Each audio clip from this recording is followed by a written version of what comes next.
Let's go ahead and bring in Steiner Sports CEO, Brandon Steiner. One of the country's top memorabilia mogul. I have an unbelievable guest, Brandon Steiner. Brandon's second to none. Hello, Project X has arrived, and I am with two SMFs. Smart mother, that's right, Connor Blakey. This is not traditionally smart as we always kind of knew it. This is like the new smart, and we're going to get into that. Two very, very, very smart, outstanding young men that are on the rise and actually starting their entrepreneurship, in some cases could very well be on their way. Connor Blakey. How do you pronounce your name? I don't want to screw it up. Sachet. It's like Chet. Yeah. Sub before. So Sachet Gagwani. Yeah. Man. My rapper name. Have you? Lil Gagwani. I was gonna say, have you thought about maybe kind of Americanize that? Like, the actors, they went with Joe Smith. I had teachers and some teachers in high school that were like too white. I just had them call me Chet. That was easier for them. Am I cool calling you Chet? Or Yeah, you're good. Yeah, all you're right. good. Because we got a bunch of stuff to uncover.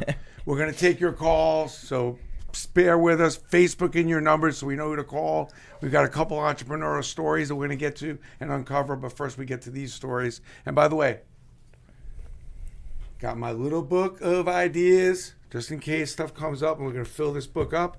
And if you do come up with a great idea, we touch the owl's head and the light goes on. That's how you know we've hit something. So that's kind of my new thing here. I love that, There's nothing like an owl. And that also has my fraternity mascot, the owl, Phi Gamma Delta. Where'd you get this? I want this somehow. I'll give you the website. Ben, you remember the website? I have no idea. I mean, we got to go plug the company, right? I mean, it only took like 3 months to get it. I got to tell you, they had customer service issues, but they did eventually ship it to us. I found it in Seattle in a store, and the lady didn't know how to order it for me. Hello? You wonder why retail's in trouble, right? Yeah. I mean, I walk in the store, I like the item, and then the lady can't order the item, and then she gives me the company name and says you could just order it direct. I mean, does that make sense? Messed up. So, you two guys, obviously college wasn't the direction. Connor, take me, I just got to ask, what's your story in 17, are you 17 or 18? Just turned 18. 18 years old. High school was not for you. No, high school is not for me. So basically, was never a huge fan of school in general. I felt like it put me in a massive box from the get-go. But I always liked school, just being around other people, being around my friends, hanging out, goofing around. But really, high school, I took it to the next level because it kind of forced me. What I did love about high school is, I went to a 1-to-1 high school where we were allowed to bring our computer every single day. So that kind of gave me an opportunity to focus on work every single day. So wake up 7 a.m., get to school 7:45, start work at 8, and then really just literally end work when I went to bed. So it really forced me to get focused. So fast forward, I had a bunch of problems with the school. They wouldn't support my business. Senior year, they said... What business? Oh, yeah, Jesus, I'm forgetting. You're 17. What business? So I started my company called YouthLogic. It's a youth marketing consultancy that helps brands create more youthful companies. When I was 15. You started a company when you were 15. I did. Why? Because it was funny. I got asked... My girlfriend asked me what my biggest fear was a while ago. And I thought about it, and it's unfulfilled potential and inadequacy. So I figured that I wasn't good at school. I wasn't really, I was pretty good at sports, wasn't good at much else other than that. So I needed a way to take my people skills, take what I knew, and push it forward. And I was super creative. So I figured the best way to meet all of my goals was to kind of just start a company. And from a very young age, from 7 years old, I would take rocks from my neighbor's house and go back and sell them at their front door. I would literally a ton of crazy entrepreneurial things that kind of led up to this slow manifestation of that first company. Wow. And is your company up running now? Oh, yeah. And who's the focus? So the focus is basically we help companies do a couple different things. The first one is research. So if a company so for instance, a number you see 77% of young people don't trust traditional advertising. So we kind of go more in depth with that. Not traditional focus group type interviews. We do one-on-one 10 to 15 Gen Zers. So. Your focus is on 10 to 15-year-olds. Oh no, more 13 to 22, 13 to which 22. is the core of Gen Z. Have we lost our minds in trying to advertise to younger people? I think I saw a CMO the other day say marketers need to start to get back to basics, and I totally agree with that, because I think what he's trying to say is chill with all the overcomplicated bullshit that no one really pays attention to and likes, and just kind of get back to tangible, valuable things that people can really cling on to. You gonna give me an example of that? Like, what comes to mind when I hit you with that? So, for instance, there's this company called Giftology. My friend John Rowan runs it. Yeah, I introduced you, John. Yep. This isn't an exact brand thing, but it's something that all brands can do. So I talked to John on the phone. This is during the summer, and he's like, "What are you doing today?" And I said, "I'm going to Zach Brown Band later, country music concert, right?"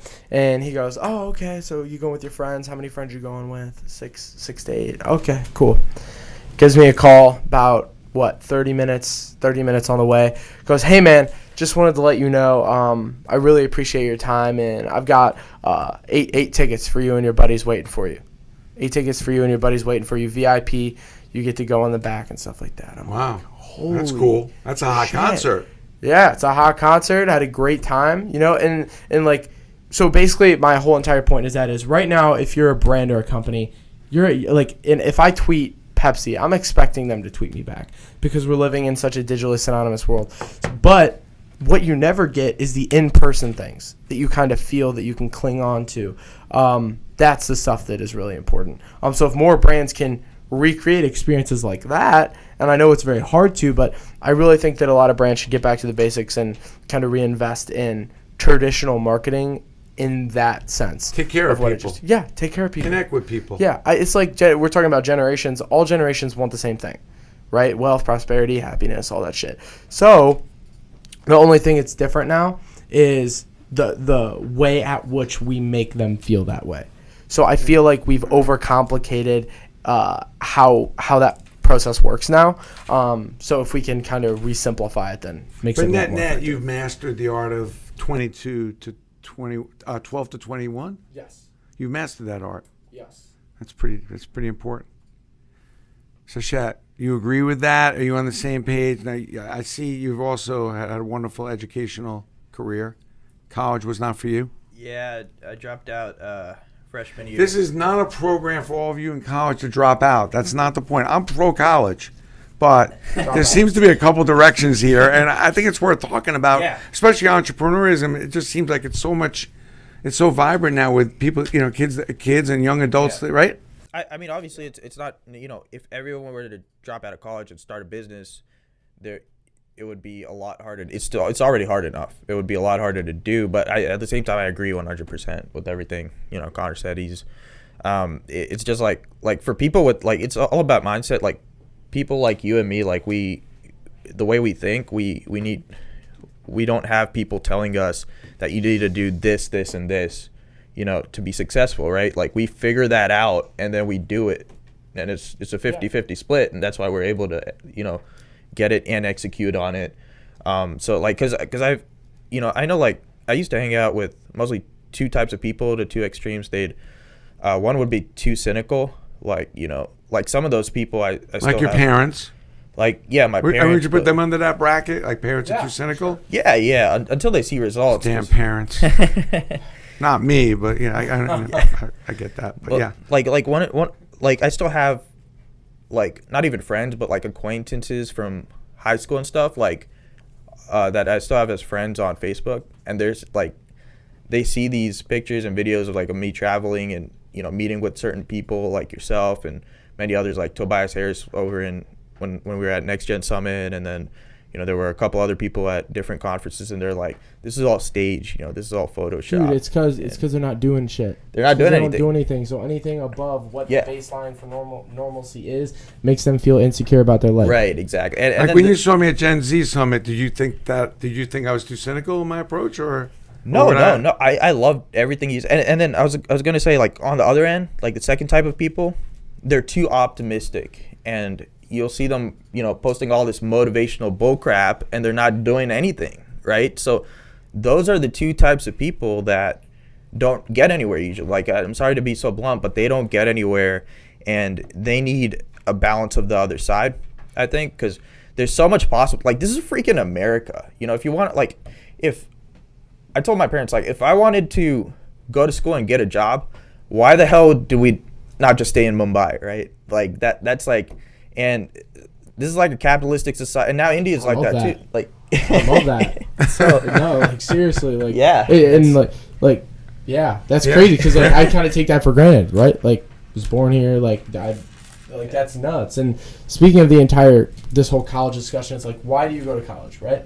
To meet the right people, to get educated, and have a cool experience. Sorry, my vape was going off. Oh, in my pocket.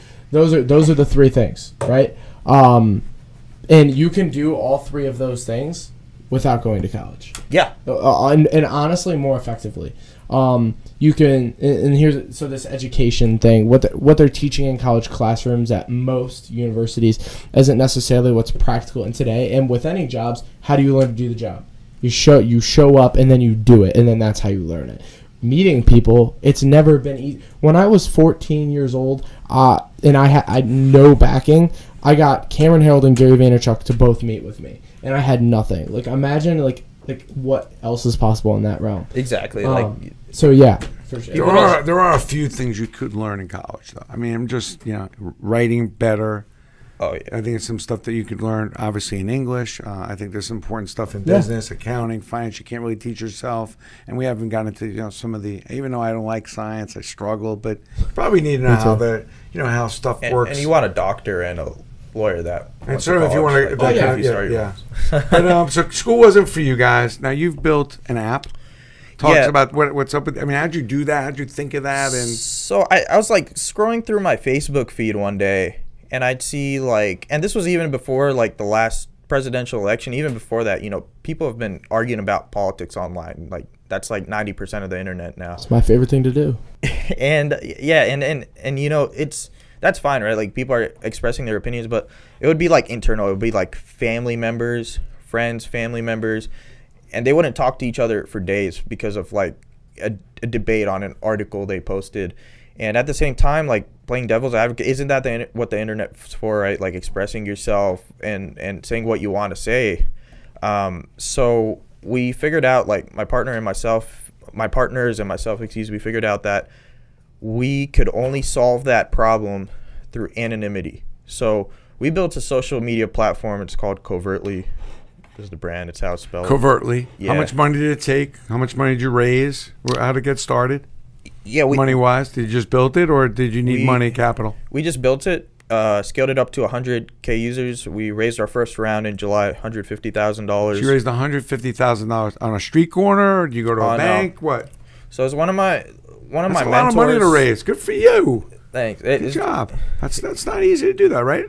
Or was that too hard? It was because, like, we took a company out of business that was called Yik Yak, and they had raised $75 million at a $400 million valuation. We took them out of business. They sold to Square, the company that Twitter owns, for $1 million in the end, because they had raised way too much money. They didn't figure out how to monetize. It wasn't a business. It was just a free app. There was no business behind it. So we created the product. We scaled it up to 100K with nothing, 100K users, downloads. We built it up, and we had 3 different monetization tools integrated into the app before we even raised our first round. And we don't want to raise $75 million, right? That's just setting ourselves up for failure, because most people think like raising money, that's like being successful. That's not being successful. Raising money sucks. You want to raise as less money it as is possible. necessary. Yeah. But do you need to raise more than the 150 at this point? Or have you burned through that money, or are you good? No, we're good on that. We still have over 75% of that left. So you're good. And are you profitable, or are you? Now we're profitable. Like, in July, it was just us three, the 3 original founders, and the 2 investors also came aboard as advisors, because one of the investors, he's the founder of Modern Vice. It's one of the biggest shoe companies in New York. They do shoes for Bella Thorne, Beyonce. So he's been mentoring me in business a lot. Other guy, his name is Kenny Walk, huge successful New York businessman, owns a lot of pharmacies in New York City. And so those were like, mainly, and it's cool because they're so successful, but I can give them a call, ask them like, how do I do this? Or what do you recommend? And they'll pick up the phone immediately, leave what they're doing and talk to me for 2 hours. And that's really hard to find. Like, You got real mentors. Yeah. You 100%. recommend for people that have an idea, is it the right partners? What's your key to your success here at this point? Is it the mentorship, the partnership, or? Yeah, so like in July we raised our first round, and it was just the three of us. Now we have 17 full-time employees since last July. So we've really been, I've been in the office every day since then, besides when I'm traveling, obviously, for 16 hours a day, Sunday through Saturday. And that's cool. I've read the 4-Hour Workweek with Tim Ferriss and all, but I want to fan of it, or? Yeah, huge fan. But you like the 4-day work week, or are you a huge fan of? How many days a week do you work? Does your company work? I work 7 days a week, 16 hours a day. So, but and you left school to work 7 days a week. Exactly. So, that had to be let go because I've learned more from these two guys than I've learned. Connor, you raise money for your launch, or you Never. yourself use your speaking and all that to fund it? Yeah. I mean, it didn't. That's It didn't need a lot of funding from the get, right? Because it's just kind of like myself, my brain, and then as we get clients and revenue comes in, then I reinvest back into the company in a plethora of different ways to kind of scale up. But I think the one thing I hate, especially with young entrepreneurs, is the glorification of raising money, and everything that Chat said with how his mentality on raising, I think, is phenomenal, because that's the second smart. you take someone else's money, you should be like, holy shit. Yeah. You should be scared. And when I actually heard that from Vaynerchuk when he kind of expressed how he felt about the glorification of raising. I was like, God, I feel the same way. It's pressure. Yeah, because you want to make good for people. It's your reputation. It's everything. You know what? I have highly successful friends in the tech space in the same industry as me who have raised, tens of millions of dollars, and they're successful and they've made it all back for their investors plus more times X, whatever, and that's great. But that's just not me. And they just went to sophisticated. Not you, because of the fear factor, the risk factor, or you don't have enough people to ask for that kind of money. I will not let you invest in my company if you're a tech entrepreneur from the 90s who just thinks there's one way of doing anything, VC, right? We have a culture. That's what's made us successful, and we're going to stick to that culture, just like your company does. And you understand that because, you came from basically, I read your book. Thank you. You got to have balls.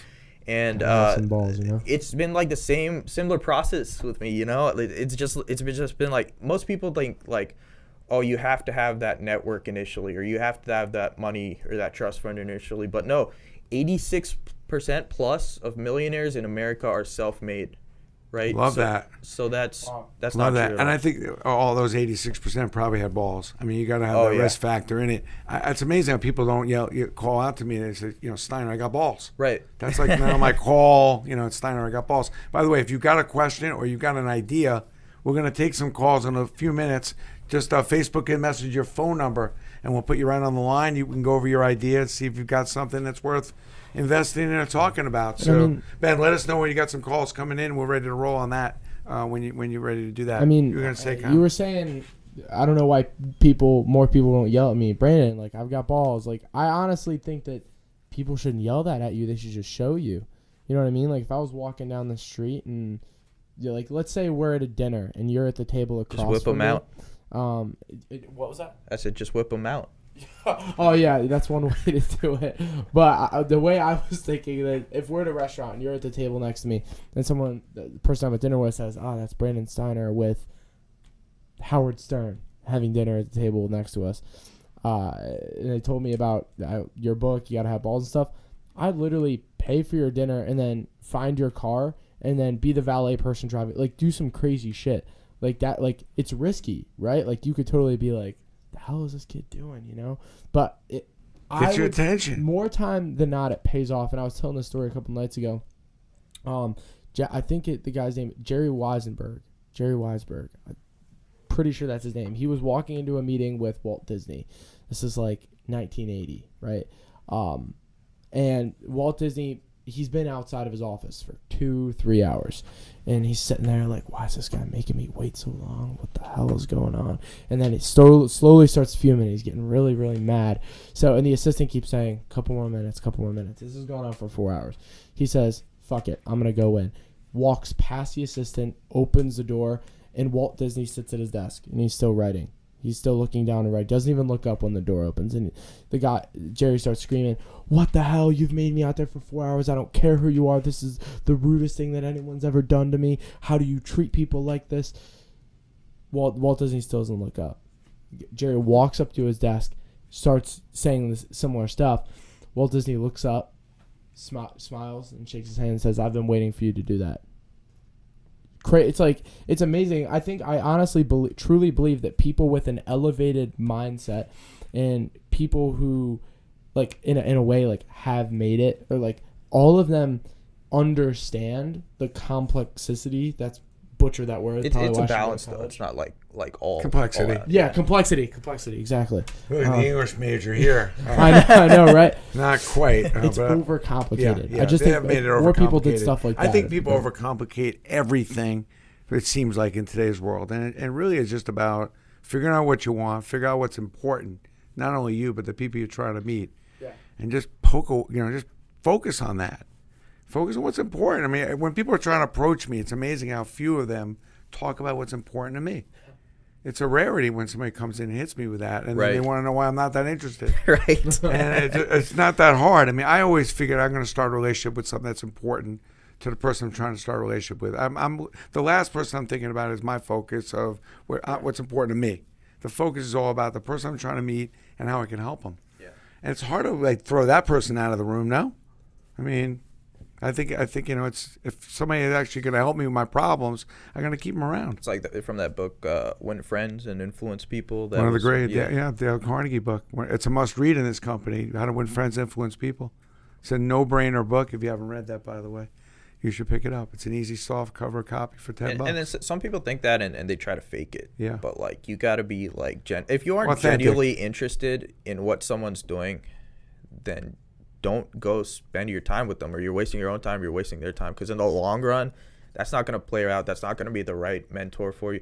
Like and it doesn't have to be the same mainstream interest. Like, I don't care about baseball honestly as much as you do, but I care about how you run your company and how you came up with that idea and brought value from nothing. You brought value through your products, and you commoditized on that, and that's really like what I'm trying to do too in a completely different industry. So we still have mutual interests. What's the next step for you?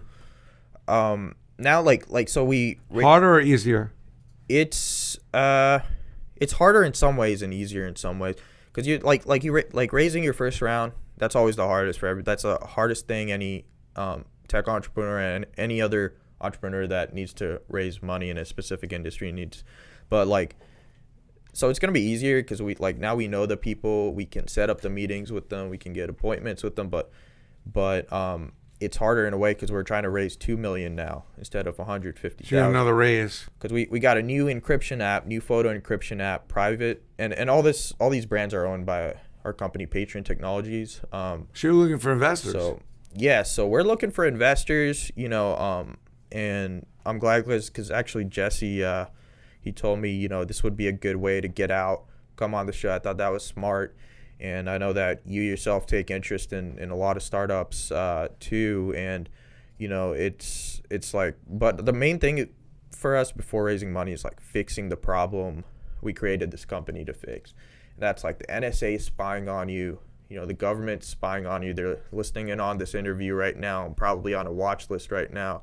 I'm good friends with John McAfee, the antivirus guy. He ran for president the last election, in the Libertarian Party. He ran for president. Most people don't even know this guy ran for president. And that's and so in a way, like fixing the media. So I volunteered for him, for his campaign, and then he lost the primary to Gary Johnson. What do you think about Mark Cuban's app? I think it's complete garbage. I it's complete totally trash. agree. We're throwing Mark Cuban under the bus. Oh yeah, garbage. Mark Cuban, if he ends up seeing this, I would never let you invest in my company or give me any advice, because like, to be honest with you, dude, you're so full of shit, and you're just talking about how other people are full of shit when you've built your I like entire Mark business. Cuban. I like Cuban Done too. a hell of a Smart. job with the Mavericks, but you're not liking him with this app game. He's smart, but just the fact that he's trying to come into my industry when there's people like, you know, really, really smart people like John McAfee, right? Or like that I've learned from, and I know they know their stuff. And then you got this guy on some reality TV show telling everybody how the tech industry is run. Well, the Shark Tank's bullshit. Listen, that Shark Tank is Yeah. I mean, unless you're like really drunk and you have nothing else to do, you put that. And listen, a lot of people are watching it, but So it's not pumping enthusiasm into entrepreneurism, and that's my problem.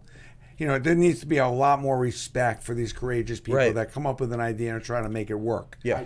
And there needs to be more naivety to the show. You know, we don't need everything all buttoned up. I want to see the kid from college who doesn't have his shit together, but help him get his shit together. Or a naive Exactly. housewife that's been killing herself and she's got this phenomenal idea. Maybe it's 100%. not scalable. I don't give a shit. Yeah. It can help her. It can help her family. It can help her town. And you don't know, Help because her. we raised the I money. mean, that's initially- entrepreneurism, Yeah. right? We raised it for one app. Yeah. And now we've got 4 different products coming out of Yeah. the same money we raised, and we did everything we needed to do for that app, plus more for that app, and we dropped 2 new products. The third one's coming That's out cool. soon. Hold on 1 second. If you have an entrepreneurial idea, please phone in. We'll start taking your calls in a couple of minutes. And by the way, like and share this, because we're giving away prizes. So after we leave you, if you've liked and shared this a ton, Yeah. you know I'm a big prize. Do you guys know I'm a big prize giveawayer? Not Oh, yeah. bullshit either. Not like Not like stupid little things. Like, I'm not. Yeah, I give Same. away good shit. I mean, I Yeah. love giving away things that you would never think you can win. Yeah, I do too on my Instagram. So Give much a fun. iPhone, You know, to blow people Mac, away. I love wowing everything, people yeah. like that. By And the I'm way, blessed to be able to do that. Yeah. Makes people Cubes, happy. if you're seeing this, I still love you. I don't. I just think Cyberdust really just. So you're on sucks. like a Cubes. That's like the basis you think you're on with him, or Or- in a way. I mean, so funny. I have a funny Mark Cuban story. When I was, I'm a big Mark Cuban fan. I mean, I but, love him. I think. but like, you know, listen, I don't know about his investments there, but he's done some pretty good things. When I was 14, I went to South by Southwest with one of my buddies, and I had no money when I was 14. Like, so I had $500 in my bank account, bought a $400 plane ticket, had $100 left. And your parents just let you get on a plane and Yeah. go? Yeah. My parents just let me get on a plane to go, and basically, You must have been impossible to parent. you gotta have my dad on here because You he'll must tell you be some crazy shit. Freaking impossible. Your father must be bald. He's getting there. Give him a couple years. But basically, we slept in a 24-hour gym. We showered there, we ate there, we drank there, and I 14. snuck into an event as a volunteer. Shout out to Brand Innovators. And I got in the green room with Mark Cuban when I was 14. And I was like, oh, this is when I was like doing my social media thing. And I was like, oh, I want to do social media for you, but I got to tell you something. Cyberdust really sucks. You need to change the name. He and you need to advertises rebrand it as some sort of. He was pumping Cyberdust when we did the Jeter Yeah. Cuban breakfast, and he thought it was like the best thing since What sliced bread. but- really makes me mad is he advertises it as something that it's not. Like my CTO, I guarantee if he gave us permission, like legally, my CTO will hack into that, get all the data from that, and run that through the ground. let's have And a by the way, debate. if you Chat Cuban. want to give us a consulting contract, we're open to that, but we're not letting you invest in our company because you know nothing about how to. Now I'll take advice from him on, you know, how to raise money, how to. I'm not you know, feeling build- like he's giving you a call anytime soon. Yeah, I know. I'm not kidding. Yeah, Not anytime we soon, may maybe- be toast. If this maybe thing like gets 10 passed years on from to now. him, he may not be liking it. But Do you like Mark? You I Mark? like Mark. I mean, I think Mark's a straight up guy. I think what I loved about Mark is when I sat with him off stage before we did the breakfast, I asked him, I said, you know, how do you do all this shit? I mean, how many companies do you have? How do you follow it all? And what I loved was his answer. And I love people that admit to failure, admit to what their intent is. That's And what he does straightforward. great. But he said he had 200 companies, somewhere in that vicinity. And what I love is he said, I have 25 that are probably going to fail. I got 150 that are going to work and do pretty well, and I have 25 that will never be money makers, but I feel there's a need for them to be in this country. They're good for people. They're good. They're the right thing to do. And I feel like he has a good social conscience. I mean, I think he's a little bit of a disruptor. He doesn't take shit from anybody. I think he's not status quo with a league that he could sit back and just be, hey, I'm the general. Like, he's trying to make the NBA better. I think he's a cool dude. I mean, I don't like the Shark Tank But where just it's don't gone. give him your data. Don't give him your personal internet data. He's You know, not it's mental not I mean, encrypted. That's all I'm saying. But you know, I think in general, I think the dude is done more good than than most people. Oh, yeah. And I think that his intent is good. I'm sure. Yeah. You know, and he's an influencer and a disruptor. I don't think he's okay with the status quo. Right. So I like that about him. that's But you don't see a lot of people of that kind of wealth and stature take the risks. Right. And some of the chances that he's taken, because you know he could do anything really. Yeah, You it's think really about it, right? respectable. I just wish he wouldn't market himself as a tech entrepreneur. Oh, we 'cause got a he's call. not Ben, really is this a super caller smart. we got here, or That's just a question. a question? Ben, we're giving you a speaking line here. Crack producer. It was the one about Yik Yak, but it's just a written question. It's not a call-in. Don't forget to like and share this, by the way. If you're watching, I appreciate you tuning in. As this show, this is our second episode, and we're just kind of rolling along. So if you're out there, by the way, if you're out there, you're an investor, please feel free to contact. Thanks for having us. We'll put your, I'm we'll put really your- grateful to be here right now. Like, you know, speaking with you, getting you. advice from you, getting advice from you and Connor, and you know, because he's like way younger than I am, and I thought, you know, people are telling me I'm young, but this guy's like, what you said you're 17, right? 18. 18. That's ridiculous. Like, I'm turning 23 next week, so I feel like I'm getting old now. But I'm like, turning 58. I've never felt younger. But what I love is I've been bitching about a lot of the younger groups that I've seen come out for quite a while, and I'm so excited about what I'm seeing in high school and college today. It's a whole nother ball game. And I think this is a group that's ready to take this country over. And it's a great freaking time. Very exciting time to be alive right now. It's Very just amazing. exciting. I think if I was a teenager, it's a great run. Just when I was a teenager, it was a great run. I was part of that baby boomer run. Right. And it was a great time to get I thought you were a millennial, Brandon. No. I had you fooled because I had the wig on that day. But you know, and the millennials are another. They're a whole nother process. And then everybody's got an opinion about that. And I kind of get off the millennial thing because I've seen a lot of great millennials and I've seen some lazy ones. But Same. I love what I am seeing in college. There's a very intense group of kids out there, high school kids. I've never seen the kind of focus. And Connor really is the first one to really open my eyes to it. Ran into him in Arizona. I wasn't thinking about it. I've gone back into some high schools to talk to some kids, and it's a very promising time. I feel good because there's a social conscience with the kids in school, but there's also a, hey, I want to make some money. I'm going to make a difference. Yeah. I'm not standing for the status quo. It's not a big deal, all these changes. Those changes are good, but they could be better. There's a lot to be done here, and they're not lazy. There's a very high energy level that I'm seeing where, you know, the kids in the 20s, just the work ethic's a little bit off. And I'm not sure why. Probably because we gave them all 4 or 5 promotions before they even got out of school. So the whole title thing, and I can't believe how many kids in the last 10 years, you know, the big thing was their title, having an office, and that's totally like moved away now. And I love that. And I think if you're out there, it's really about the quality of work. Do you have titles in your company? Yeah, we had, you know, I'm grateful that I'm a CEO and I have an office. Well, marble floors. But how and about the high rest of the ceilings. people? I mean, are you a title? You have titles within your organization, though? Yeah. Yeah. My partner, like, I haven't written a line of code in like 6 months. So like that, like, I help, you know, with a lot of that technical stuff when we first started. But after we really started taking off, raised money, and then started making even more money, like, it's been a little more corporate on the finance end. So, you know, we kind of needed, like, you know, Ashley, she's amazing. She's my other co-founder. She's amazing at operations. So there's a marketing. co-CEO that's a female. She's the chief operating officer, and she likes, like, I'm not a person who's like patient enough to micromanage. So I really envy her for that, because she can do that, and she can, you know, go to the detail of systems and you know, optimize them. Whereas I'm more of like the whole thing. I'll fly out, meet anybody that I need to meet, do what I need to do. But you know, when I start hiring people, and, you know, like, I'll sit down with junior employees and help them if they need help. But she's the anchor. But yeah, she's the anchor, keeping it together. I can't give you more than 3 strikes. Be careful, because that's what he needs. What's next for you, Connor, by the way? What's next? I mean, you know, you've got the thing started, which is amazing at your age to do, but yeah, are you struggling with what's next, or it's just a matter of time? I'm really struggling with what's next. I mean, like, obviously, like, we're in talks with like a bunch of different really, really big companies right now, which we're very close to closing with. So the business I'm doing now, it's awesome. I love it. Like, it's amazing. Like, we'll scale to like at most like 5 million. Like at most 5 million in the next like 4 years. Right. So this year, your sales, like in 2017, a couple million? Million? No, but like around 400 grand. Like Okay. we do around 400 grand in revenue. That's great. Profit margins around like 87% ish. So Just mostly yeah, service. yeah, it's basically all service oriented.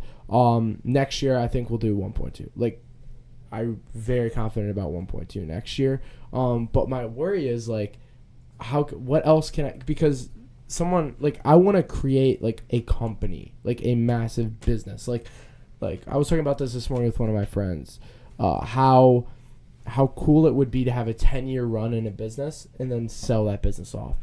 So I'm looking at a couple of different industries right now. I love the food industry, the drink industry, just because I can take my expertise and my specialty is like the creative branding side of things. So figuring out what people really want and giving it to them in a very unique, fun way. So you want to have a larger company? When you say larger, because it's all relative, is that like a couple hundred people, 100 people, 50 people, 500 people? And is a large company $100 million, $10 million? A large company to me is a company that I can sell, like this company RX Bar.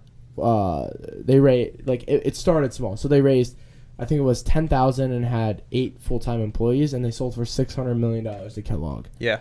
Like, I'm not saying like 600 million would be great, like, but I don't really care about that stuff. So is your goal to come up with a product? Yeah, my goal is to come up you with want to actually come up with an actual product? Yeah, I want to come up with Like, an you actual want a services. unicorn. Yeah, I want to get out of services. So I'm using, basically what I'm doing now I want to get out of product and get into services. Maybe we can work out a deal right here. I mean, I think right, like, for my age, what I'm doing right now was a great way for me to rub shoulders with people who I needed to build relationships with. Was a great way for me to establish myself as like a bright young mind, as I like to think. And I agree. Yeah, and then now I think I could do anything I want. Right? I really believe that I could do anything I want. It's just about figuring out the next thing and then just going all in. Don't force it. Don't force it. Like that's the biggest problem. We had the one app, then we had 4 because we and that wasn't planned in the in the initial terms. That wasn't planned. Like, it was like one day you run into a problem and then you get inspired by that problem and then you want to solve it and then you got a new product. But don't be like, we're gonna make this product. We're gonna, like, that's been every time I failed. I've done that. Like 27 apps / sites that I created before covertly, they all failed because of that. I wanted to, like, you got to work back from it. At least, like, that's how it's worked for me. I don't know about everybody, but like, just forcing new products, that's never turned out well for me. Yeah, it just feels like pressure. You know what? This is actually an interesting topic too. It's like, I feel like there's as good as of a situation as I am in, I felt like there's never been more pressure on young entrepreneurs to succeed fast than there is today. Because And of if all Gary the Vee was here, he would say patience. He'd say patience. Patience. And at the same time, Something I never had. so I agree with him, but I also very much so disagree with him in a lot of things. So I think that you should have, like, being a young entrepreneur myself and knowing the situations that I've been in, I think you need to have patience in relationships. But then there's like, not to use microaggression in a different context, you need to have a ton of microaggressions. Like, you need to, like, if you know that you need to meet this person, why the fuck are you waiting another year? Exactly. Like, you need to go fucking figure out who you need I to don't even meet. think people have a list of the people that they ultimately want to meet would That's be the a- game changers in their life. I don't even think they even know. That's a it. mistake. Jesse did, right? Like, Jesse, he was telling me when he started his podcast, he like, he was having, like, people that don't really matter that much, like myself on there, and then, like, 2 weeks after that, he's got like a billionaire on there, right? Like, he was just doing cold emails to everybody and repeating that process. And I was also watching this interview with Steve Jobs. He said when he was like 14 or 15, whatever, he was in high school, he wanted to build some contraption. He reached out to the CEO of HP at the time for free parts, and he just laughed, and he gave him the free parts, and then he gave him a summer job at HP, right? Like, so, like, and the same thing you did with Jesse. The reason I'm here right now, like, because you were willing to be his mentor too. And like, when you get to a point where you're as successful as you are and you start wanting to give back, and I think that, like, people think it's that point where you want to start doing it, but that's not the case. You want to be giving something to someone, contributing value every day to get to that point. And I'm sure you're. It was Tony Robbins who said, if you won't give $1 out of your last 10, you won't give 1,000 out of 1,000,000. So that's one thing I've been very conscious of, is like, when I had no money, like, I was still like giving. And like, now that I do have money, it's like I can be a little more like plentiful with it, right? Of course. But people misinterpret you for that because you want to do it directly. You don't want it to be forced by the government. I think the delusion is that people actually think that the making of the money is the joy, but it's the influence and the helping that you can do, the people that you can really help along, and the give back is the true joy. There's no question. I mean, I wouldn't give up all the helping and all the things I've done for people for any of the success. I know people making $10 million a year that are freaking miserable, and are thinking that one day they're going to wake up and maybe they'll help some people. Exactly. They're missing it. If you have the ability to give, you can use your influence or money or either one. Or that's the whole joy. Yeah. And I'm just grateful that I've been able to do that for a long time. I want to ask you a quick question. By the way, like and share this. We're giving away some prizes later. Yeah, what's that Yik question? What's that? There's some Yik Yak. Yeah, it's a Yik Yak question. By the way, also, if you have a question, just Facebook message it in. We'd love to hear from you. The Yik Yak thing is, what was going on with the bullying? You know, how did that kind of play an effect on your app? So it was anonymous. So obviously, and it was targeted towards millennials. So they had a problem where there were people with, using like racist slurs. There were people using, bullying people. But at first my point was like, just don't get on it if you don't want to use it. But like, then I realized, that might be a bad thing to say for the business I'm in, right? Like, but so now we've solved that problem using technology once again, where we have AI, artificial intelligence, that monitors those keywords, those pictures. Like we had this problem where people were posting their penises on the app too much, right? Like, and then Apple I'm sorry about that. Suspended us for like a week. That's not good. But now we you straighten it out. Yeah, our CTO, he wrote a program to import all the pictures of all the penises from the internet, and then the AI detects, like it scans like in a matter of milliseconds through all of those pictures, and it compares that picture before someone posts. So now if you try to, slide your phone down your pants and post on covertly, it's not going to work. And I gotta delete the app now. Do the same thing with video. There's a lot of craziness out there. But one of my favorite things, I think I was showing you around. We were in my house the other day, and I had that letter where I wrote down some of my goals. Yeah. And then they sent it to you 3 years later. And I love that. I recommend that to everyone. And one should be a spiritual thing you write down, a spiritual goal, a financial goal, a family goal, and then something you want to accomplish that has no benefit to you, but something you can do to help writing others. It down. Like, I think it's a big deal. 100%. Yeah. I think with the phones and everything, sometimes you lose. I always have my pad, which is definitely not a. My kid doesn't understand why I have any pads, pencil. You don't need any of that. You just hook it up to iCloud, then you can access it. I like this feeling, and it's probably. I've kind of gone over a lot of other things, but this is probably not going away quick. I need my pad. I was the same way as you. What I did is you like the feeling of getting things off. I think what you're really saying is people like me and you, like, we like getting things off of our brain and onto something else so we can stop thinking about it. Okay. So what I think you should do is, I think you should actually switch to the phone so it gets off your brain and onto the notes.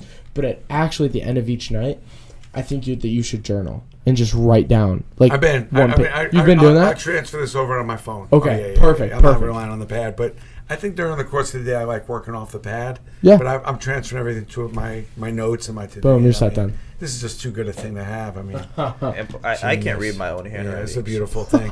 Ben, we had a phone call. We'll take our Entrepreneurial. We'll work through what. Let's see what they've got coming, and maybe you guys could chime in. So what do we got, Ben? What we're gonna do is we're gonna call Brendan. He's the founder of an app called Shelfie. It's a crowdfunding app that they just released this year, or about to release, and he wants to talk to you guys. Perfect. All right, you're out there, and we'll kind of take it through. Love hearing your ideas. I've gotten so many LinkedIn messages about ideas. So don't hesitate. Just call, give us the number. Let's talk through your idea. You have nothing to lose. We may invest, or there's people watching that may invest. I'm not going to invest in your company. Don't. I'm open to it. Or I may invest for him. I'm kidding. I'll invest. And while we wait, too, shout out to Connor, because he's here because I'm here, but I'm here because Connor's here. Yeah, No, remember we Connor. met. And Remember I'm we met here him because you're here. Well, we Yeah. met him because you brought him to play basketball. Yeah. Yeah. So, Brendan, how are you, my friend? Hey, Brendan. Hey, doing well. How are you? We're here. I assume you're watching the show. Tell us a little bit about your idea and why this app and what makes it so special. Yeah, sure. So this all kind of happened. It started actually a while ago. So I've been a type 1 diabetic for over 20 years, and when I was diagnosed, anyone with a blood glucose level over 125 is at risk. And mine was 949, which was, as you can imagine, really traumatic for my family. So I wasn't really impressed with a lot of the nonprofit fundraising we were doing. And then all of a sudden the ALS Ice Bucket Challenge happened, and that really changed my perspective on how you could kind of use media and the power of community to bring people together to actually fundraise and eradicate the cause they seek to set out to solve. And then where are you now with it? Where am I now? Yeah. Where is the app? Can I go to the app now, or is it live, or are you still developing You it? said it's called Shelfie? Yeah, it's called Shelfie. It stands for Share Yourself, with the whole kind of tagline of I like share it, yourself yeah. for a cause.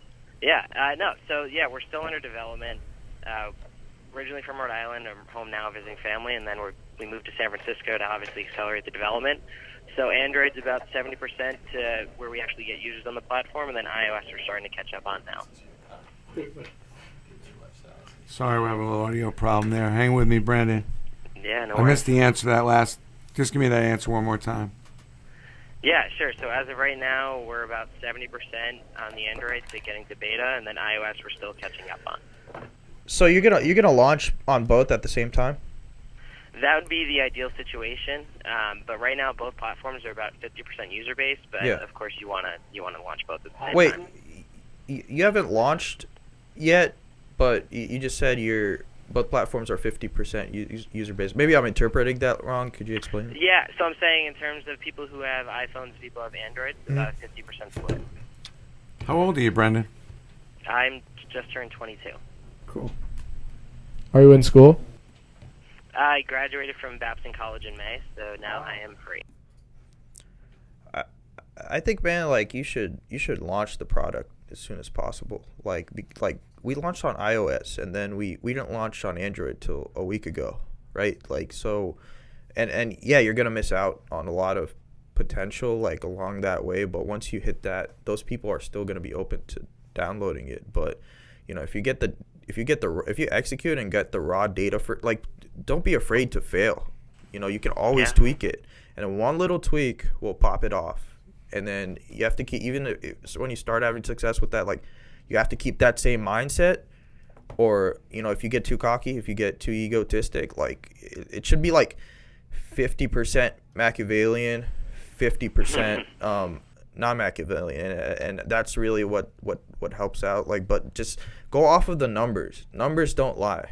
You know, so you're saying test. So you want to test this, basically. Test, keep testing. You're a big tester.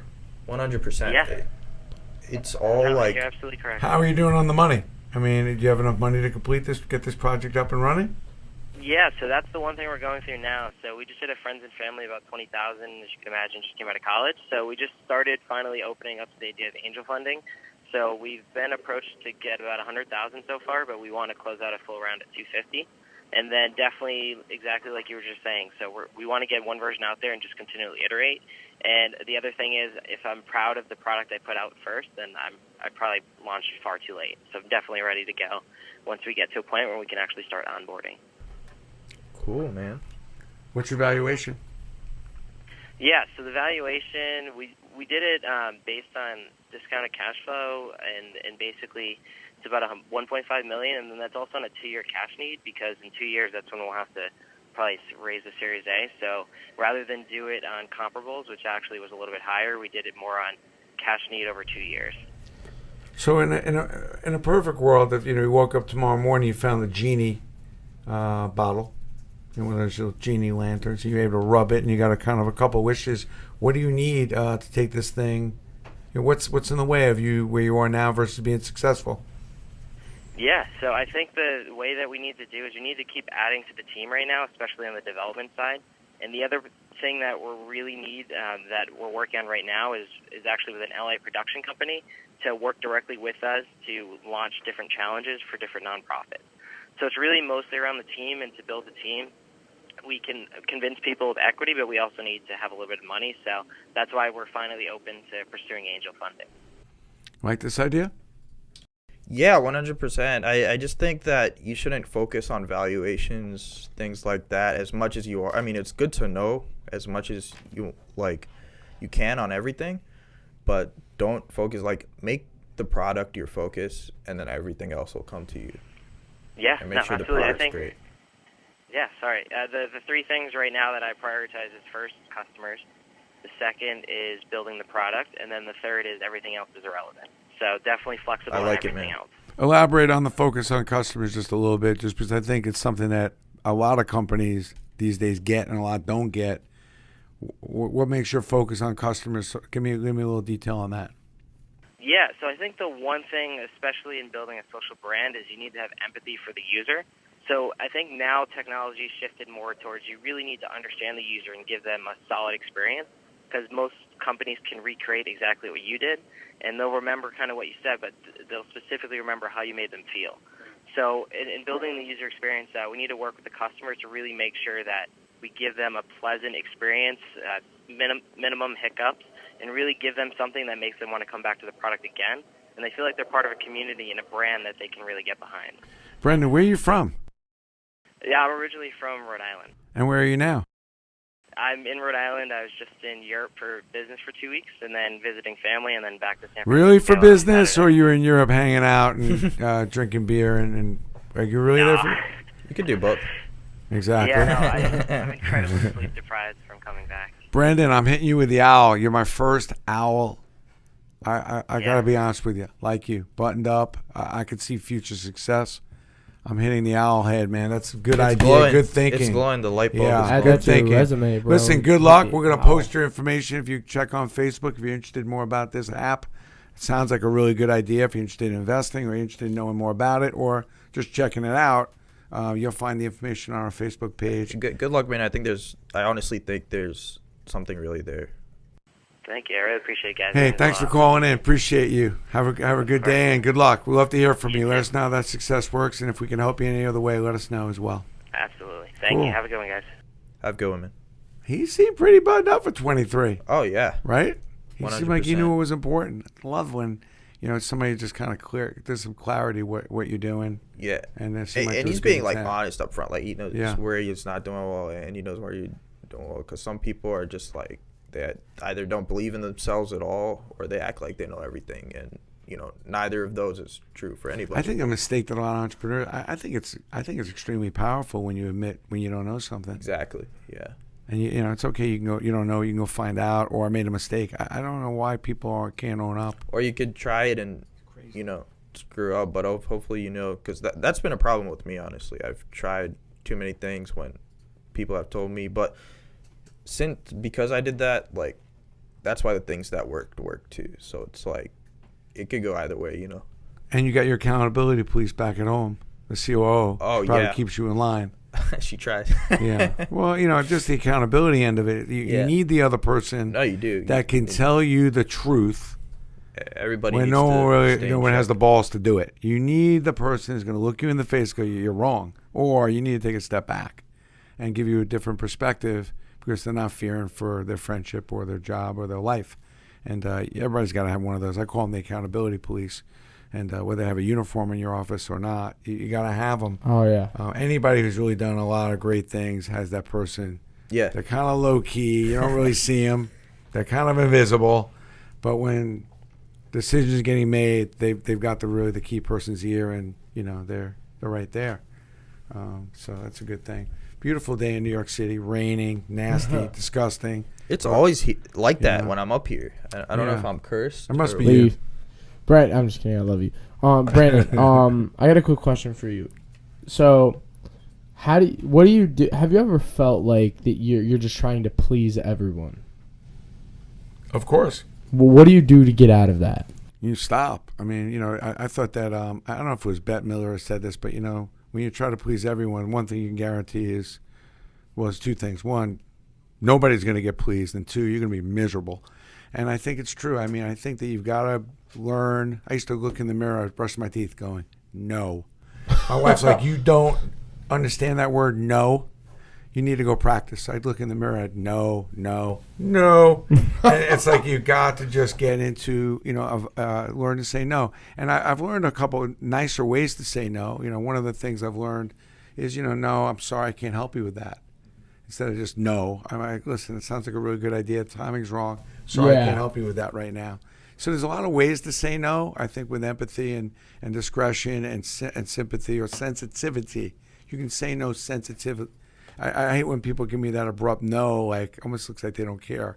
I mean, I care. I want to help as many people as I can, but you got a reason. Like we're bringing up Cuban again on Shark Tank. Why he always says, and for those reasons or this reason, that's why I'm out. Like I actually think because if you're going on the show, I mean, Mark's the guy you probably want to date. He's the good-looking girl at the bar. I mean, at the end, you watch the new season? I haven't seen so much of the new season. We're still watching that Indian dude Rohan is a beast. I love him. He created. I mean, the show's got some interesting takeaways. I just wish they were more sympathetic. I wish they were just a little more empathetic and a little bit more respectful for people that are brave and not beat them up. It feels all scripted too. And the footage is a lot longer, and all they play is the drama. So like actual business people that are watching it can't really get as much insight as they need. And the other. But my memo is: show me some of the companies that are taking, take shit in the bed. Tell me some companies that you invested in that aren't scalable, that they fooled you on the show, and the show went bust. See, I like Gary Make that shit real. Gary V's show is way better. You know, that's I mean, Gary V is Gary V though. I mean, right? I mean, it's Gary V. I think this show's better. Show you both sides though. And listen, we're just getting rolling here, and to me, I want to show it all. I mean, it hasn't been a bed of roses here for Steiner. I mean, we've had our ups and downs. We've made more mistakes. I'm leading the league. But at the end of the day, one of the things I've learned is to say no. One of the things I've learned to say is I made a mistake. I'm not afraid to talk about them. Even in the second book, you got our balls. I mean, there's a lot of blunders and trip-ups. But I think they're not the opposite of success. I always say failure is not the opposite of success. It's a big part of success. That's why I like the show. Show me some failures. Show me where the thing screwed up. I think that's where a lot of people are really interested in as well. And say, hey, we guessed wrong. This person wasn't what we thought they were. This product wasn't what we thought it was. And that would make it a lot more real. Oh, for sure. Someone on Twitter the other day was like glorifying failure. And it was this that was Joe high school Soto, kid man. who went to college. I thought it was Joe Soto that was like praising the fact of all the negativity and praise. I'm like, whoa. I have no idea. But like this whole thing about glorifying failure is just so freaking stupid. Like failure is a bad thing. But when it happens and you rebound from it, how you rebound from it is an integral part to success. But everyone's saying like, oh, failure, like you gotta fail. Like avoid failure at all costs. Like who the hell wants to fail at something? Like it's absolutely horrible advice for anyone to say, oh, yeah, like you have to fail. You don't have to fail. I actually know entrepreneurs who went through hard times, but they didn't fail. They came back and made $1 billion, right? So avoid failure, but if it happens, it's an integral part to your path to success, whatever that may be, right? So like and share the show. Love that you came on board and were watching. I appreciate the support. You guys are great. Project X. Ben, we have anybody waiting, or we're moving on? And because I know we're going to be doing a live with a couple of hockey players that are coming up in a little while. So if you're here, you may want to come back. That'd be fun. Well, I'm a big Eddie Jockman fan, so to sit down with him, nobody gives him the props. He was like the goalie, didn't even wear a mask. No mask. One of these guys. That was when goalies fought. Yeah. And then you got Mike Richter, who my greatest sporting event of all time was Rangers, Game 7, Devils, and it's the goalie and guy that I represented back then. So for marketing, so it's great to talk with both of them. We'll get a little bit of reflection of what's going on. Ben, how are we looking? Do you have anything you want to close out with? Something. We'll be back here again tomorrow. We're doing another live show tomorrow, so keep an eye out for that. If you got your calls, you got an idea, come on board. We'd love to hear from you. I want to just, what I love about the entrepreneur game is what you guys are doing. You're not coming in with your gun a water gun. You're coming in with your gun loaded. You're coming in Oh, with yeah. a full commitment. Both of you guys I see running around the country, running everywhere. And it's hard to find. I mean, 14, he's going to. Yeah. I mean, who's That's doing Shout that? out to my parents because I love that. fucking crazy kid. So You know, have balls. Be fearless. That's my message, and that's what you two guys are. We're going to post information about both your companies. If you want to get a hold of these guys, it'll all be up on the Facebook. So Download Covertly from the App Store. Here's a logo on my laptop right here. It's Love just that. Oh. Covert, LY. how do they get a hold of you, Connor? love Twitter. Blakley Connor. Blakley. Just let me know how I can help you, and hopefully I can. And if I can't, I know someone who can. So Smart guy when it comes to marketing Generation Z. Hey, thanks for checking in with us. Love you. At Sachet the G, Instagram. We're at the G. What's it, at the G? SACHET THEG. That's SACHET THG. Follow That'll me be on in the Instagram. I comments. give away iPhones, Macs, Apple Watches, Love that. all the Shit, goodies. I gotta follow you. I give it all away. I love that. Hey, thanks for checking in. We'll be back with Project X actually tomorrow and doing a whole bunch of shows. We have a lot of great guests coming on. Appreciate you coming in. We'll talk to you soon.